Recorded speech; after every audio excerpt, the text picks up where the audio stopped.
Baik, bismillahirrahmanirrahim. Assalamualaikum warahmatullahi wabarakatuh. Perkenalkan, nama saya Fatma Atin Nafisa dengan NIM 859571564, mahasiswa Universitas Terbuka Majene, program studi PGSD. Baiklah, di sini saya akan melakukan kegiatan praktikum yaitu tentang gaya. Ya, gaya merupakan suatu besaran yang memiliki besar dan arah atau besaran vektor.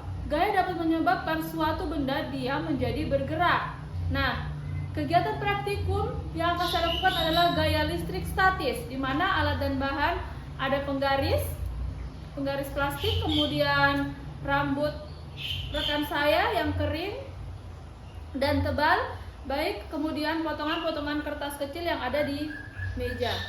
Baik, langsung saja saya akan mempraktekannya. Yang pertama, kita akan menggosokkan penggaris plastik ini ke rambut yang kering dan tebal agar kita mendapatkan gaya listrik statis.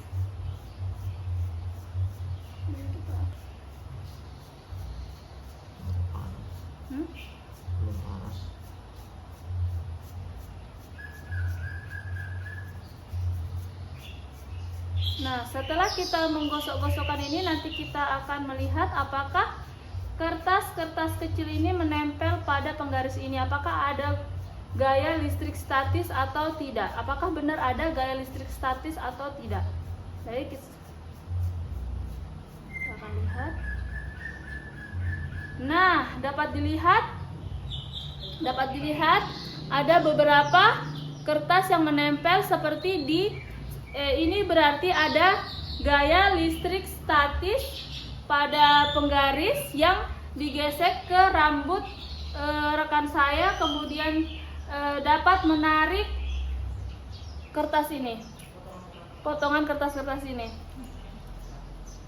Jadi dari hasil percobaan ini dapat disimpulkan bahwa saat penggaris plastik digosokkan atau digesekkan ke rambut yang kering, terjadi perpindahan elektron dari rambut ke penggaris. Hal ini membuat penggaris plastik menjadi bermuatan negatif. Ketika penggaris yang bermuatan tersebut didekatkan ke potongan kertas kecil yang awalnya netral, muatan pada penggaris akan menginduksi muatan di dalam kertas. Muatan yang berlawanan jenis akan mendekat ke arah sisir karena muatan yang berbeda jenis saling tarik-menarik. Potongan kertas ringan tersebut akhirnya terangkat dan menempel pada penggaris. Ini membuktikan bahwa adanya muatan listrik pada suatu benda akibat interaksi gesekan tersebut. Baik, lanjut.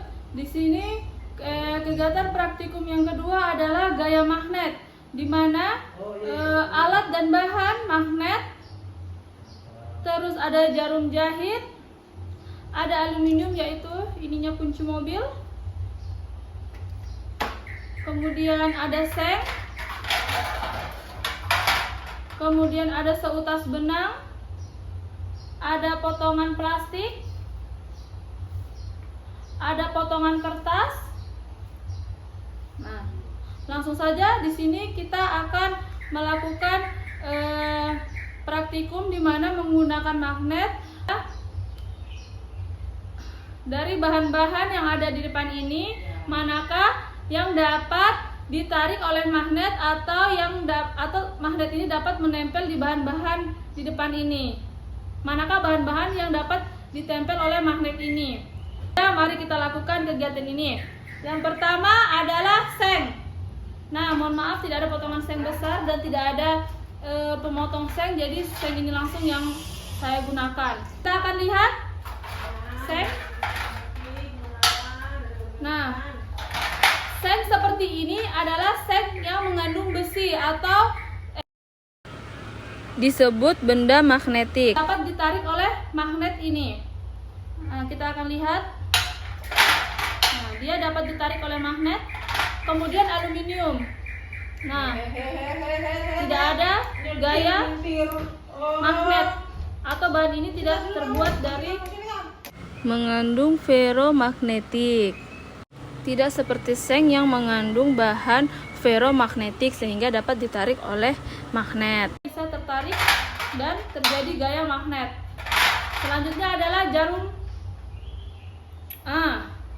Adalah benda magnetik. Karena jarum ini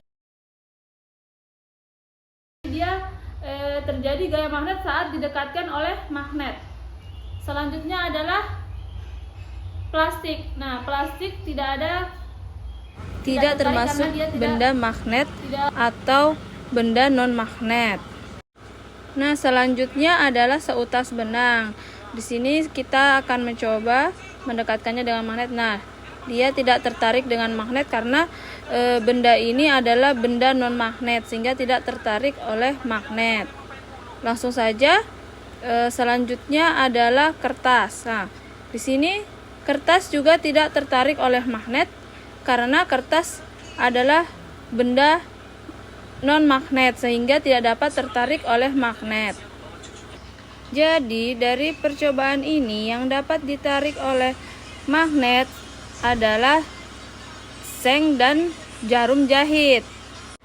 Sedangkan aluminium, plastik, kemudian kertas, dan benang jahit tidak dapat ditarik oleh magnet.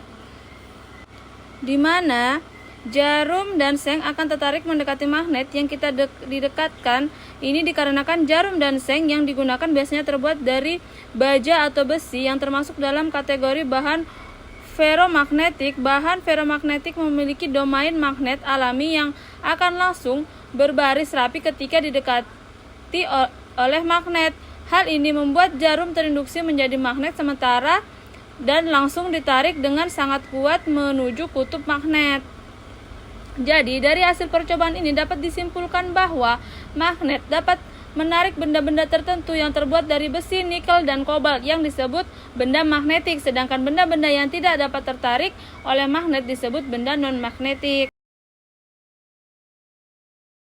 Baik, itu saja praktikum dari saya, kurang dan lebihnya mohon dimaafkan. Wassalamualaikum warahmatullahi wabarakatuh.